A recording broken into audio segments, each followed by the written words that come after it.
వైఎస్ఆర్సీపీకి మొగ్గుందంటే అన్ని విశ్లేషణ వచ్చింది. బట్ ఆఫ్టర్ డివిజన్ ఎప్పుడైతే కొంతమంది కాంగ్రెస్ వాళ్ళు టీడీపీ వెళ్ళడం జరిగింది, తర్వాత టీడీపీ బీజేపీ అలయన్స్ అయిన తర్వాత this the talk that is TDP పుంజుకున్నదనే ఇది వచ్చింది. తర్వాత వెదర్ వైఎస్ఆర్సీపీ వాళ్ళ యొక్క ఓట్స్ రెడ్యూస్ అయినా లేదనేది స్క్రీన్ మీద చూస్తున్నాం. 93 సీట్ల ఆధిక్యంలో తెలుగుదేశం కనిపిస్తోంది, 70 సీట్ల ఆధిక్యంలో వైఎస్ఆర్ పార్టీ కనిపిస్తోంది. కాంగ్రెస్ అఫ్ కోర్స్ ఆల్మోస్ట్ తుడిచిపెట్టుకుపోయింది, ఒక స్థానంలో మాత్రమే కనిపిస్తుంది. BJP of course thanks to TDP alliance Andhra ప్రాంతంలో 3 సీట్ల ఆధిక్యంలో ఉంది. సో ఈ టైఅప్ తోటి ఎంత లాభపడింది టీడీపీ అనేది చూడాలి మనం. How many seats they are going to gain అనేది maybe end of the day. Otherwise ముందు నుంచి మాత్రం ప్రిడిక్షన్ వైఎస్ఆర్ ఎక్కువ ఉండే, ఈ మధ్యలో రివర్స్ అయింది ప్రిడిక్షన్. అనాలిసిస్ చెప్పాలంత ప్రిడిక్షన్. అంటే బిజినెస్ కమ్యూనిటీ దీన్ని ఎలా చూస్తుంది? మీరు చాలా రోజులు మనం చూసిన హైదరాబాద్ లాంటి మహానగరంలో, మెట్రో నగరంలో రియల్ ఎస్టేట్ ఇండస్ట్రీ అనుకున్నంతగా మనకు వృద్ధి చెందలేదు. కన్స్ట్రక్షన్ దృష్ట్యా చూసినా, ల్యాండ్ ప్రైసెస్ దృష్ట్యా చూసినా ఇన్వెస్టర్స్ కి అయితే లాభాలు దక్కలేదు. అఫ్ కోర్స్ సొంత ఇల్లు కొనుక్కున్నాం అనుకున్న వాళ్ళకి కొంత అఫోర్డబుల్ ప్రైసింగ్ పరిస్థితి కనిపిస్తుంది. ఈ పరిస్థితిలో పోస్ట్ ఎలక్షన్స్ మార్పు వస్తుందా? దేర్ ఆర్ 2 ఇష్యూస్ అండి, నేషనల్ లెవెల్లో అండ్ మన స్టేట్ లెవెల్లో. స్టేట్ లెవెల్లో ఈ యొక్క తెలంగాణ ఇష్యూ కొంత డైలమాలో ఉండే, ఏది 10 years పడుతుందా 20 years పడుతుందా ఏందనేది, దాని దెబ్బ రియల్ ఎస్టేట్ మీద ప్రభావం చూపించింది. అదర్ ఇన్వెస్ట్మెంట్స్ కూడా రాలేదు, ఎందుకంటే అన్లెస్ ఎంప్లాయ్మెంట్ క్రియేట్ అవుతేనే కదా మనకు రియల్ ఎస్టేట్ జరిగేది, హౌసింగ్ ముందుకు పోయేది, ఆ రిటైల్ ముందుకు పోయేది, ఆఫీస్ స్పేస్ ముందుకు పోయేది. సో అది ఇప్పుడు క్లారిటీ వచ్చింది కాబట్టి స్టేట్ లెవెల్లో I think now it will go up. Second thing మాకేంటంటే నేషనల్ లెవెల్లో మాకు చాలా పర్మిషన్స్, ఇప్పుడు సురేష్ గారు చెప్పినట్టు మాకు పర్మిషన్ చాలా హెల్డప్ అయిపోయినాయి. ఈఎస్ టుగెదర్ MOF ఉంది, మినిస్టర్ ఆఫ్ ఎన్విరాన్మెంట్ ఉంది, ఈఎస్ టుగెదర్ మాకు పర్మిషన్స్ హెల్డప్ అయిపోయినాయి. తర్వాత in the name of inflation మొత్తం బ్యాంక్స్ అన్ని కూడా మాకు ఫండింగ్ రిస్ట్రిక్ట్ చేసినాయి. చాలా వరకు ఫండ్స్ రకరకాలు ఉండొచ్చు. ఫండింగ్ వేరే ఇండస్ట్రీస్ ఫండ్ రీస్ట్రక్చరింగ్ చేసినా మా ఇండస్ట్రీకి అంత రీస్ట్రక్చరింగ్ కాలేదు. తర్వాత రేట్ ఆఫ్ ఇంట్రెస్ట్ పెరిగిపోయింది, ఏది ఇన్ఫ్లేషన్ వల్ల Reserve Bank time to time home loan interest కూడా పెరిగిపోయింది. సో బయర్ సైడ్ నుంచి డిమాండ్ తగ్గింది. బహుశా now people are looking for a change in the government and this new government may give good stimulus package for not only real estate, all other industries also. Okay, so Shekhar Reddy గారు, of course Suresh గారు, శేఖర్ రెడ్డి గారు చెప్పినట్లుగా construction ఇండస్ట్రీని కనుక మనం ప్రోత్సహించగలిగితే అసలు ఇంక ఏ industry మనకు పెద్దగా మనం ఆదుకోవాల్సిన అవసరం ఉండదు. ఎకానమీకి కన్స్ట్రక్షన్ ఇండస్ట్రీని ప్రమోట్ చేస్తే సిమెంట్ బాగా లాభపడుతుంది, స్టీల్ లాభపడుతుంది, దాన్ని నమ్ముకున్న జాబ్ క్రియేషన్ వస్తుంది. సో బట్ ఇటువంటి ఇంత ఇంపార్టెన్స్ ఉన్న ఇన్ఫ్రాస్ట్రక్చర్ కన్స్ట్రక్షన్ ఇండస్ట్రీ పట్ల ఎందుకు ప్రభుత్వాలు అంతగా శ్రద్ధ చూపడం లేదు? ఇప్పుడు probably because it doesn't give them votes, I don't know. Okay. But one of the but things, job creation is the most critical. And I remember a report, path report, I think Goldman Sachs anukunta, by 2025 or 2030, 54% of world's skilled workforce will be in India. Okay.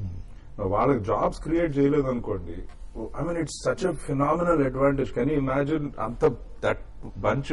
ఇంకేం కావాలి sir? which is the country which will progress if we can take care of that? Yes. So అట్లా చూసారు అనుకోండి, and now we need to create those jobs. Now US లోనే I'm amazed at how much focus the government pays on housing. Okay. And ఇప్పుడు ఒక విధంగా చెప్పారు, and this years back again report from Harvard ఇది, where they were saying India needs something like వారానికండి I think 5 లక్షల ఇల్లులు కావాలంటే every week ఇండియాలో. So now that is the need. అంటే ఇప్పుడు మనం రాష్ట్రం రెండుగా విడిపోయిన తర్వాత జరుగుతున్న హిస్టారికల్ ఎలక్షన్స్ ఒక విధంగా చూస్తే ఇట్స్ అన్ అమేజింగ్ ఆపర్చునిటీ. ఎందుకంటే Hyderabad by itself it needed this ఏమంటారంటే this uncertainty of last 7-8 years was need, and that is gone now. So అంటే ఇప్పుడు మనం ట్రెండ్స్ చూస్తే టీఆర్ఎస్ ఇక్కడ ప్రభుత్వం ఏర్పాటు చేయడం ఖాయంగా కనిపిస్తుంది. 58 సీట్ల ఆధిక్యంలో ఉంది. అలాగే కాంగ్రెస్ 24 సీట్ల ఆధిక్యంలో ఉంది. టీడీపీ 15 సీట్ల ఆధిక్యంలో ఉంది, which is a surprising factor. అలాగే బీజేపీ 5 సీట్ల ఆధిక్యంలో కనిపిస్తుంది. సో ఆఫ్ కోర్స్ అటువైపు చూస్తే మనకి కొంత టీడీపీకి ఎడ్జ్ కనిపిస్తుంది, 86-71. వైఎస్ఆర్ పార్టీకి 71 సీట్ల ఆధిక్యం కనిపిస్తుంది. ఓవరాల్ గా కంట్రీ వైడ్ ఎన్డీఏ. సో ఈ సినారియోలో రాష్ట్రంలో రెండు ప్రాంతాల్లోనూ సమానంగా, అంటే ఇటు సీమాంధ్ర ప్రాంతంలో ఇటు తెలంగాణలో పారిశ్రామిక అభివృద్ధి జరగాలి, మీరు అన్నట్టు జాబ్ క్రియేషన్ జరగాలి అంటే ఎటువంటి సలహా ఇస్తారు మీరు ప్రభుత్వాలకు, రాబోయే 2 ప్రభుత్వాలు? I think both governments first and foremost should focus on governance అండి. అండ్ ఇప్పుడు మనం ఈజ్ ఆఫ్ డూయింగ్ బిజినెస్ మీరు అది చూసారు అనుకోండి, it's so difficult right now. మనము లేబర్ రిఫార్మ్స్ అండి, అండ్ యూనో ఇవి these are some of the things. I think first governance అండి. అనుకునే బిజినెస్ ఇప్పుడు మీరు బాంబే వెళ్ళారనుకోండి, దే కాల్ ఆంధ్రప్రూనర్స్ అంటారు. There are entrepreneurs and there are Andhrapreneurs అంటారు. అంటే మన స్టేట్ నుంచి వెరీ ఎంటర్ప్రూనర్ పీపుల్ అండి. బట్ వాళ్ళు జాబ్ స్టార్ట్ చేయాలనుకోండి, మినిమం పవర్ ఇవ్వాలా కొంచెం, and you know I mean certain basic things అన్నా ఉండాలి కదండి. పర్మిషన్స్, ఇప్పుడు బిల్డింగ్ కట్టిన తర్వాత మీరు ఫైర్ పర్మిషన్ 2 సంవత్సరాల వరకు రాలేదంటే ఎవరికన్నా, then how do we deal with అంటే దీనికి ప్రధానంగా అటు పొలిటికల్ పార్టీస్, ఇటు బ్యూరోక్రసీ 2 కూడా అడ్డంకిగా మారాయి. And bureaucracy will respond to the way political parties are ఇది కదండి. ఇప్పుడు ఒకప్పుడు same permission we use to get, Shekhar Reddy గారు కట్ చేయాలి. Few years back we could get it in a month or 2. Today they are not even meeting.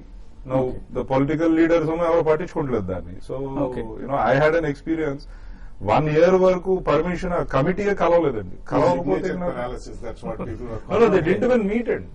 You couldn't even make them meet. Although the rule says that they have to meet every month. Okay.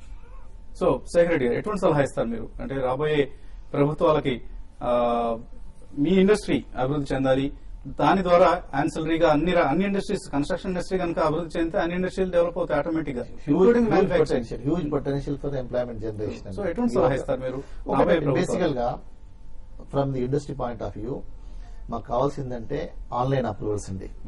The NOCs which are redundant we should remove it, which are really required you should give online, and also approvals online, and external infrastructure to the industry, up to the industry. అదేదైనా project కానివ్వండి, government should take the responsibility. ఈ 2 చేయగలిగితే investors will be in queue. And sorry, clear cut what is needed అన్నది up front. Check list and ఎన్ని items ఉన్నాయన్నది point కదండి. మేము వెళ్తున్నప్పుడే I should know these are the 250 items I should clear. So అక్కడికి వెళ్ళిన తర్వాత ఇంకో కొత్త ఐటమ్ రాకూడదు. మళ్ళీ ఇప్పుడు ఏమవుతుందంటే we don't even know what it is అన్నది. నేను ఫర్దర్ గా పోతున్నా సురేష్ గారు, ఏమంటున్నా, మనం ఫిజికల్ గా అసలు పోయే అవసరం లేకుండా గవర్నమెంట్ ఇన్వాల్వ్మెంట్ తగ్గించుకొని ఈ should be online. So Shekhar Reddy గారు, మనం మాట్లాడుతున్న 262 స్థానాల ఆధిక్యంలోకి వచ్చింది ఎన్డీఏ. సో మేబీ ఇంకొక 10 సీట్స్ కనుక రావడం జరిగితే ఎన్డీఏ ప్రభుత్వం కేంద్రంలో ఏర్పడటం ఖాయంగా కనిపిస్తోంది. రాష్ట్రంలో మాత్రం పరిస్థితి కొంచెం తెలంగాణ ప్రాంతంలో డెఫినెట్లీ టీఆర్ఎస్ కు కారు ఆధిక్యం కొనసాగుతోంది, కారు స్పీడ్ గా వెళ్తోంది ముందుకి. కానీ సీమాంధ్ర ప్రాంతంలో చాలా టఫ్ ఫైట్ నడుస్తోంది. 86-74 బీజేపీ 3 సీట్లు, టీడీపీ 86 సీట్లు, వైసీపీ 74. సో అనుకున్నంత కేక్ వాక్ గా లేదు టీడీపీ పరిస్థితి. పంచాయత్ పోల్స్ ను చూసి అందరూ టీడీపీకి స్పష్టమైన మెజారిటీ వస్తుంది, బిగినింగ్ నుంచి కూడా ఆధిక్యం కనపరుస్తుందంటున్నారు. కానీ పరిస్థితి అందుకు భిన్నంగా కనిపిస్తుంది. యాక్చువల్ గా ఆ పోల్స్ తర్వాత అలయన్స్ అయింది కాబట్టి ఇంకెక్కువ సీట్లు రావాలి. ఇన్ఫాక్ట్ మోడీ మ్యాజిక్ పనిచేయాలి, పవన్ కళ్యాణ్ తిరిగిన ప్రభావం కనపడాలి. కానీ పరిస్థితి అందుకు భిన్నంగా మారింది. వీళ్ళిద్దరు ఏమైనా మైనస్ అయ్యారంటారా తెలుగుదేశానికి? సురేష్ గారు, మీరేమనుకుంటున్నారు పొలిటికల్ సిచ్యువేషన్ గురించి? I think first and I think it's too early anyway to say. And, Okay. I don't know, I'm getting messages, some of the other channels are showing a lot more for TDP. So we don't know. I mean, I think because it's the nature of the whole thing is it's too early days. But primarily from my understanding, నేను వింటున్నది ఏంటంటే, I think, yeah, the advantages need to kick in. And yeah, right now it's not showing. Okay. So markets record high లో ఉన్నాయి. Nifty 416 పాయింట్ల లాభంతో trade అవుతుంది. Sensex 25,286. Maybe ఇవాళ circuit ను టచ్ చేసే అవకాశం ఉందా అనిపిస్తుంది సెన్సెక్స్ నిఫ్టీలు. ఒకవేళ 10% కనుక పెరగడం జరిగితే, అంటే 2,500 పాయింట్లు పెరగాలి, అది అసంభవంగా కనిపిస్తుంది ప్రస్తుతం. కానీ హాఫ్ ది వేలో ఉన్నాం. అండ్ ఎన్డీఏకి 270 స్థానాల ఆధిక్యంలో కనిపిస్తుంది. ఇంకా 2 సీట్ల ఆధిక్యం వస్తే 272 సీట్ల ఆధిక్యం, this is not a win. అలాగే రాష్ట్రంలో పరిస్థితిని, తెలంగాణ ప్రాంతంలో ఎటువంటి ఆధిక్యం ఉంది, ఏ పార్టీ ముందుకు దూసుకెళ్తోంది, ఏ అభ్యర్థులు గెలుపు బాటలో ఉన్నారు, ఎవరెవరు ఓడిపోతున్నారు, ఈ అంశాలపై మా బ్యూరో చీఫ్ రవీందర్ విశ్లేషణ అందిస్తారు. వసంత్, అంటే ప్రధానంగా తెలంగాణ ప్రాంతంలో టీఆర్ఎస్ ఊపు కొనసాగుతోంది. ఇప్పటి వరకు సుమారు 58 నుంచి 60 స్థానాల్లో టీఆర్ఎస్ లీడ్ వస్తుంది. టీఆర్ఎస్ మ్యాజిక్ ఫిగర్ ఏదైతే